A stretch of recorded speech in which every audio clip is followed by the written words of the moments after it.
وانا لو مش لمحمد مش هبقى لحد تاني.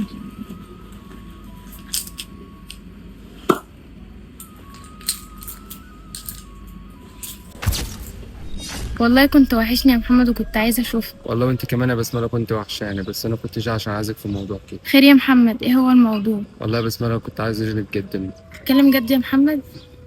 بس ازاي؟ احنا لسه قدامنا سنتين في الكليه. سنتين يا بسمله ما يمنعش ان انا نيجي نتقدم له. بعدين انا خايف على سمعتك وخايف على كلام الناس عليك.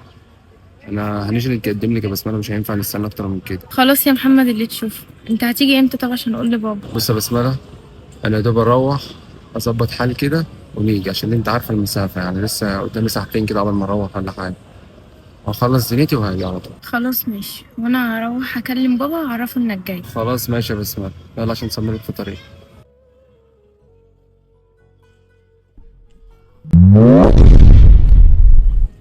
بص يا ابني، بصراحة احنا شرفنا ناس بقى. بس بصراحة المكان بعيد جدا، يعني بيني وبينكم تحديد ساعات سفر، ودي صعبة علينا بصراحة. يا عم مش ستة ولا حاجة، لو هم حتة ساعتين يعني، وبعدين حتى لو 6 ساعات يعني فرق المسافات. يا رب يوفقك تاني مرة يا رب. والنبي يا رب ما تكسرش بخاطري. بتقرب كل حاجه. لا معلش يا أنا يديك يا بابا الوحيدة ازاي توافق. تبعد عني؟ ده انا ما عنديش الا هي. بس يا ست الكل، أي صعوبات عندكم أنا هحلها. طب ما دي اول صعبة اهي. طب ما تقلقوش، منين ما تطلبوا بنتكم أنا هجيبها لك. لا طيب عادي، مشكلة السفر مش مهمة. طب بس انت في سنة كام؟ أنا داخل تالتة كلية. يعني لسه قدامك سنتين خطوبة. لا بصراحة الخطوبة عندنا ما بنحبوهاش تطول. انت عايز تخطب بنتي هي سنة واحدة، هنخطب سنة واحدة، أنا قادر إن أنا نخطب سنة واحدة ونفتح بيت من الصبح عادي. لا بصراحة، وبعدين يعني انتوا عيشتكم عاملة ازاي هناك؟ ما نعرفوش يعني. انت ليك شقة طيب؟ أيوة، إحنا عندنا بيت على دورين، أبوي وأمي قاعدين في الدور الأرضي وأنا هنقعد في الدور التاني على طول. طب والمكان مع ديت نفسكم؟ يعني مدينة ولا مكان عادي؟ هو مكان عادي لا بقى. بصراحة بنتنا ما تقعدش في مكان عادي. إزاي بس يا عم؟ وبعدين مسافة وتعليم، يعني مفيش أي حاجة بصراحة. يا عم انا هعيشها وانا نعمل لها كل اللي هي عايزاه. بص يا محمد، بص يا حبيبي، انت شاب كويس وابن حلال ومامتك طيبة وشكلها بنت ناس برضو.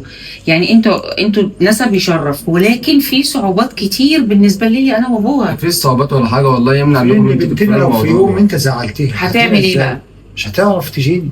يا عم ما وبعدين تقلقش لازم من أنت موضوع تبقى الزعل قريب ديت. مننا انا وغير العلام، أنت لسه قدامك سنتين، فالشبكة لما بتطول بصراحة بتدوخ شوية. ده هي كلها سنة يا ابني. وهتشتغل ايه بعد كل السنة دي؟ حاجة. يعني احنا مش فاهمين ايه الشغلانة اللي بعد ما تتخرج هتشتغل. بص انا شغال مع خالي وماسك شغل خالي كله يعني. ويا ترى أنت شغال مع خالك؟ يا ترى الشغلانة دي مجزية أصلا يعني؟ الشغلانه حلوه وكويس وتفتح بيت من الصبح. انا عامه لو اتجوزت من سنتين عدوا كنت فتحت بيت عادي.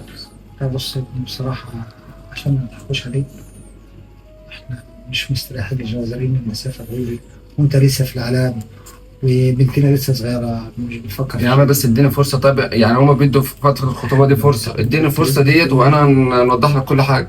خلاص يا ابني ما احنا بص، انا سبق وقلت لك وجهة نظرنا. يعني احنا الخطوبة في عيلتنا معروفة، الخطوبة ما بتزيدش عن 6 شهور، عن كلام من ده، لان كل ما المدة بتطول يا ابني المشاكل بتحصل. انا مش عايز مده، انا سنه واحده يمكن وعادي. انت بعيد عننا، بعيد عننا، واحنا ما نعرفوش عنك حاجة، وكمان قاعد بنتنا في مكان عادي.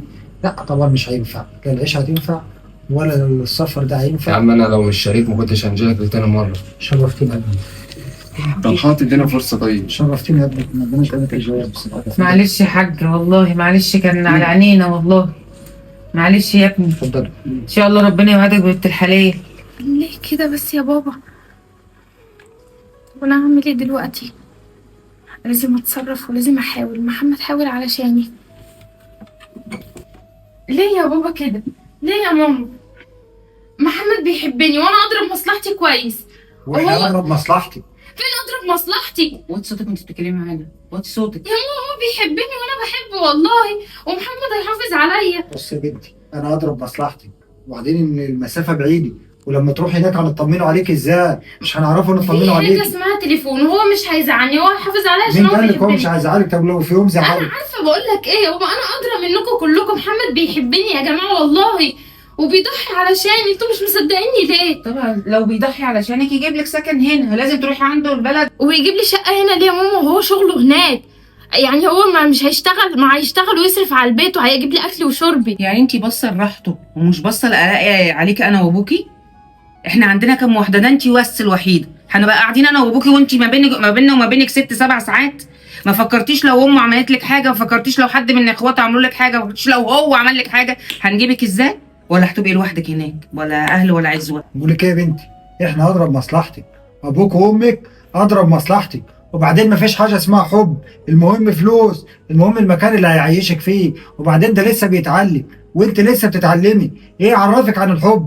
وطالما انت بقى في دماغك كده كده جواز، يبقى ابن عمتك اولى بيكي.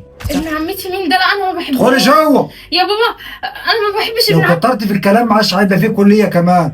ابن عمتك هو اولى بيكي. يا جماعه بس انتوا كده بتجبروني على حاجه انا مش عايزاها. وابن عمتي مين ده؟ انا ما اعرفوش اصلا. وبعدين ده واحد صايع. صايع مش صايع، احنا اضرب مصلحتك. وبعدين يبقى اتعرفي عليه بعد جواز. ادخلي جوه شوف وراك ايه ماشي. على فكره انا مش هتجوزه عشان انا ما بحبهوش. هتجوزيه غصب عنك. اتفضلي. بقول لك ايه، بنتك دي تلاقيني دماغها، ان لو ما لقيتيش دماغها انا هنعرف الاقي دماغها بالعافيه. طب بس انت شويه. الحمد لله. بس هو الولد كويس بصراحه، هو كويس بس مسافه، بس وبعدين لسه بيتعلم، وبعدين مش عارف هيعيشها ازاي، وبعدين هيقعدها في مكان يعني عادي بسيط. لا يا محمد انت ما اترفضتش والله. بص انا هحاول علشانك زي انت ما حاولت علشاني، وعلشان خاطر انا بحبك. لا انا هقول لابن عمتي وهكلمه واقول له بص انا مش عايزاك يا محمد، والله انا بحبك وانت عارف انا بحبك قد ايه. انا هكلمه وخلاص ومفيش اي حاجه وحصل خير. تكلمي مين يا بنت؟ ما بكلمش حد يا بابا. ما بتكلميش حد؟ وريني كده. محمد، مش انا قلت لك ما تكلميش تاني؟ يا بابا بس انت اديله فرصه بس. فرصه؟ ما فيش فرصه. يا التليفون دي لازم يتكسر، وانت معاش تطلع من هنا تاني. وابن عمك هتاخديه غصب عني. لا انا ما بحبش ابن عمتي يا جماعه. انتوا ليه مش هي عايزين انا تدوا كده لمحمد بتكلم فرصة؟ محمد. كسرت التليفون بتاع البيت وبتكلمي ليه محمد انت يا زفت؟ عشان انا بحبه ومش عايزه غيره. حبة بورس، انا قلت ما فيش جواز يعني ما فيش جواز، فهمت ولا لا؟ اقعدي هنا. عجلي بنتك يا ست هاني، لو تبيتي على كده حتى الكليه مش هتروحها تاني.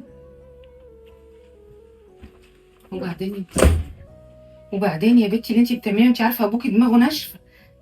لازم تطلعي محمد ده من دماغك خلاص. طالما حط في دماغه يجوزك ابن اخته مش هيسكت، وانت عارفه ابوكي دماغه ناشفه. خلاص يا بسمله بالله عليكي يا بنتي بعيدي عن محمد. لا يا ماما مش خلاص. انت عارفه ان انا بحب محمد بقالي 3 سنين، وانت عارفه ان انا بكلمه. انت يمنع محمد كويس ومضحي علشاني كذا مره وانت عارفه ده. انا عارفه كل اللي انت بتقوليه ده، بس ابوكي هنعمل فيه ايه؟ يعني انا غلطانه اني كنت بخليك تكلميه؟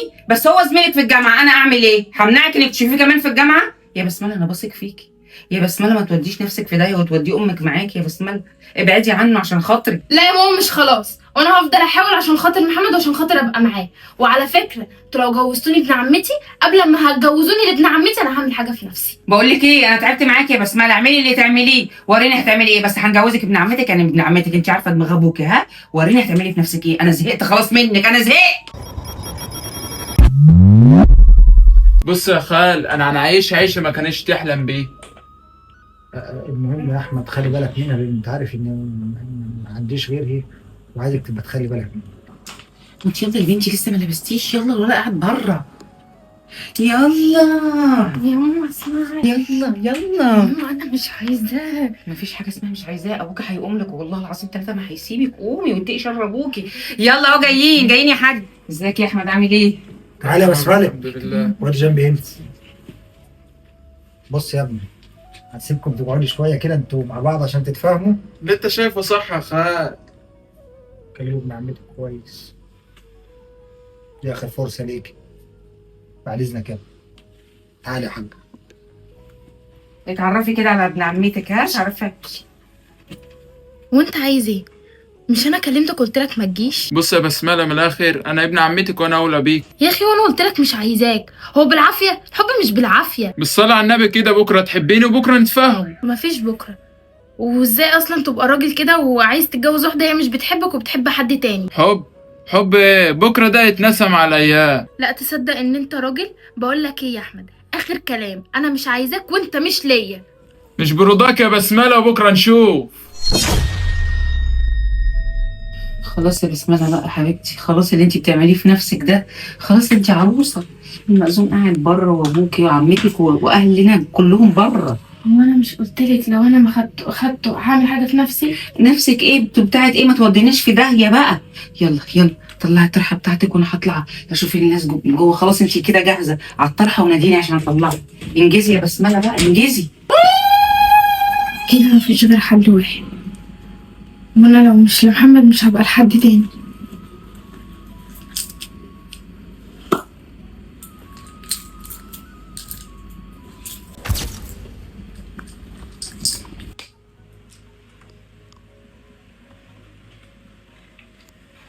ماما،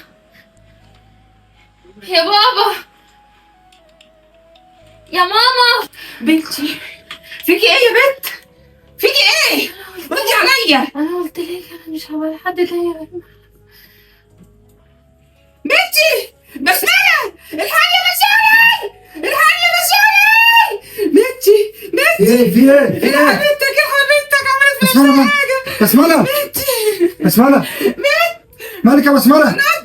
يا بنتي ردي عليا. عملت في نفسها يا بسملة؟ راحت مني. بسملة الحقني بان عليها، خدت دايمسيوني، خدت دايمسيوني. بسملة والله عملنا كده يا بالله ولاد. كده انت السبب، عملنا كده. انت السبب، بالله كده ضيعت لي بنتي. بنتي يا بنتي، يا بنتي. يلا ضيعناها يا نجم. احنا ضيعناها، انتوا شوفوا دماغنا. بسملة بالله كده انت يا دكتور. السلام عليكم يا جماعة. طبعا القصة اللي حضراتكم شفتوها من شوية دي قصة حقيقية.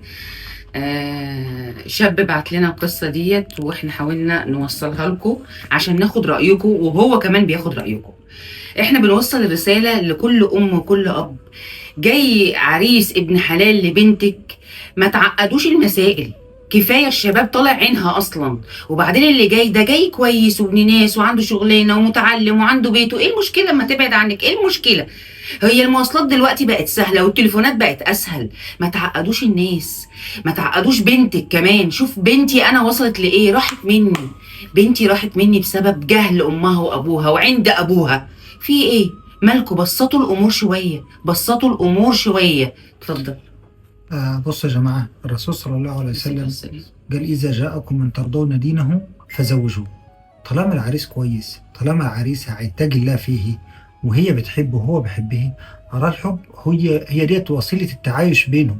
حتى لو هو ظروفه صعبة أو هي حصل لها حاجة، طالما بيحبوا بعض هيقدروا يسندوا بعض. طالما في بينهم قصة حلوة، طالما في بينهم ذكريات حلوة. مش انتوا اللي هتعيشوا معاهم، هي وهو اللي هيعيشوا مع بعض. هما اللي هيعيشوا مع بعض، هما اللي هيقابلوا صعوبات الحياة، وهما اللي هيستحملوا بعض. فلازم تسيبوا عيالكم طالما بيحبوا بعض، وطالما هو محترم وهيتقي الله فيه وهي بتحبه، سيبوهم يعيشوا مع بعض. حتى مهما كانت المسافات، ده في ناس بتتجوز من دول بره، من دول، ويتجوزوا بعض. ايه المشكلة؟ المهم ان هو يكون ابن حلال ويتقي الله فيه. ما تشرطوش انت بعيد، انت قريب، بتشتغل ايه، طب هات لها شقة هنا، طب هات لها هنا. لا، مش دي اللي امرنا بيه الرسول صلى الله عليه وسلم. يا ريت الرساله تكون وصلتكم، ويا ريت الرساله توصل للاب نفسه. يا ريت مفيش تشدد ولا تسرع، ومفيش يعني انك تتشدد على بنتك او تصدمها. مش انت اللي هتعيش، بنتك اللي هتعيش. يا ريت الرساله تكون وصلتكم، واحنا مستنيين رايكم، لان هو هيشوف واهلها هيشوفوا الراي بتاعكم انتوا. انصحوا الاب والام، يمكن الولد شاريها وهي شارياه، فبلاش عقدوا الموضوع. ها، يا ريت الرساله بتاعتنا تكون وصلتكم. ادعمونا باللايك والشير. السلام عليكم.